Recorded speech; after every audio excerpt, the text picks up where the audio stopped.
तो नमस्कार दोस्तों, एमए हिंदी साहित्य के एक और नए वीडियो में आपका स्वागत है। तो दोस्तों, आज के इस वीडियो में हम बात करने वाले हैं एमए हिंदी साहित्य के बहुत ही महत्वपूर्ण प्रश्न के बारे में।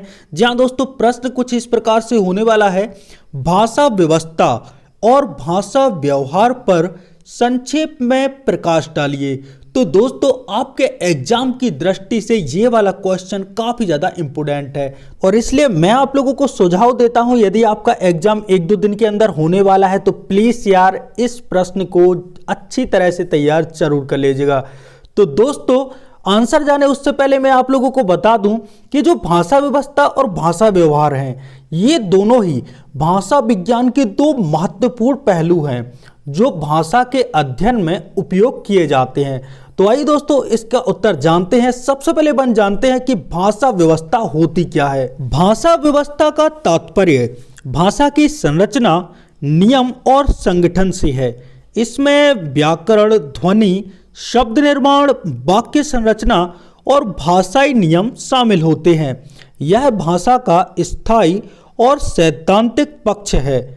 उदाहरण के लिए हिंदी में संज्ञा, सर्वनाम, क्रिया विशेषण आदि के नियम, मतलब क्रिया विशेषण, ये जो नियम है ना, ये भाषा व्यवस्था के अंतर्गत ही आते हैं और वाक्य बनाने के तरीकों का अध्ययन भाषा व्यवस्था का ही हिस्सा है। तो दोस्तों, अब अपन जानते हैं कि भाषा व्यवस्था के मुख्य विशेषताएं आखिर कौन सी हैं। सबसे पहले है स्थिर और व्यवस्थित नियमों का समूह है।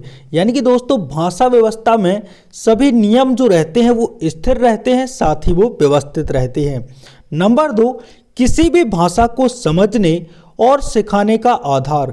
तो भाषा व्यवस्था ही है जो किसी भी भाषा को समझने और सिखाने का आधार है। नंबर 3, शब्दार्थ, ध्वनि विज्ञान और व्याकरण के नियमों का विश्लेषण। जी हाँ दोस्तों, हम भाषा व्यवस्था के माध्यम से ध्वनि विज्ञान, शब्दार्थ और व्याकरण के नियमों का भली भांति विश्लेषण कर सकते हैं। तो दोस्तों, इस प्रकार से हमने जाना कि भाषा व्यवस्था क्या है और भाषा व्यवस्था की मुख्य विशेषताएं कौन कौन सी हैं। दोस्तों, अब हम बात करते हैं भाषा व्यवहार के बारे में। तो दोस्तों, भाषा व्यवहार से तात्पर्य है कि लोग भाषा का उपयोग किस प्रकार से करते हैं। इसमें भाषा का सामाजिक, सांस्कृतिक और व्यावहारिक उपयोग शामिल है।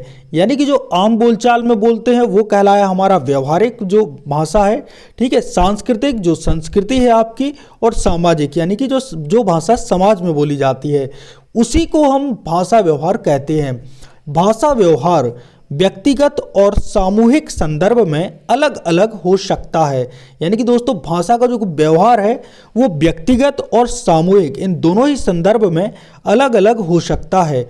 उदाहरण के लिए, किसी व्यक्ति का बोलचाल की भाषा, लेखन शैली या अलग अलग सामाजिक परिस्थितियों में भाषा का प्रयोग। यानी कि दोस्तों, एक प्रकार से कहा जाए भाषा व्यवहार जो किसी व्यक्ति की बोलचाल की भाषा है, यानी कि एक प्रकार से आप कह सकते हैं जो आपकी बोली है, लेखन शैली है और अलग अलग जो सामाजिक परिस्थिति हैं उस समय जो भाषा का प्रयोग है वही हमारा भाषा व्यवहार कहलाता है। तो दोस्तों, अब हम बात करते हैं भाषा व्यवहार की मुख्य विशेषताओं के बारे में। नंबर 1, भाषा का व्यवहारिक और गतिशील पहलू। जी हाँ दोस्तों, जो भाषा व्यवहार है वह भाषा का व्यवहारिक और गतिशील पहलू है। वहीं दोस्तों, जब हमने बात की थी भाषा व्यवस्था के बारे में, तो वो भाषा का स्थिर और व्यवस्थित नियमों का समूह है। अब बात करते हैं नंबर 2, भाषा उपयोग की विविधता, जैसे औपचारिक और अनौपचारिक शैली। ये भी भाषा व्यवहार की एक प्रमुख विशेषता है। नंबर 3, समाज, संस्कृति और संदर्भ के अनुसार बदलता है। यानी कि दोस्तों, जो भाषा व्यवहार है वह समाज, संस्कृति और संदर्भ, यानी कि जैसा देश वैसा भेष, उसके अनुसार कार्य करता है। यानी कि उसी के अनुसार वह उसमें परिवर्तन होता है। तो दोस्तों, अब विशेषताओं के आधार पर जानते हैं भाषा व्यवस्था और भाषा व्यवहार, इन दोनों में अंतर। सबसे पहला है भाषा व्यवस्था है वह भाषा का स्थायी और नियमबद्ध पक्ष है। वहीं दोस्तों, जो भाषा व्यवहार है वह भाषा का गतिशील और संदर्भ पर आधारित पक्ष है। वहीं दोस्तों, जो भाषा व्यवस्था है वह भाषा का सैद्धांतिक अध्ययन है और साथ ही जो भाषा व्यवहार है वह भाषा के सामाजिक और व्यावहारिक उपयोग का अध्ययन है। भाषा व्यवस्था का जो उदाहरण है वह है व्याकरण के नियम, और वहीं दोस्तों भाषा व्यवहार है उसका जो उदाहरण है वह है अलग अलग अवसरों पर भाषा का प्रयोग, साथ ही आप कह सकते हैं एक प्रकार से बोली। तो दोस्तों यहाँ पर हमने बात की भाषा व्यवस्था और भाषा व्यवहार, इनकी कुछ विशेषताओं के आधार पर कुछ अंतर के बारे में। तो दोस्तों यहीं पर हमारा जो प्रश्न है भाषा व्यवस्था और भाषा व्यवहार पर संक्षेप में प्रकाश डालिए, ये होता है पूरी तरह से समाप्त।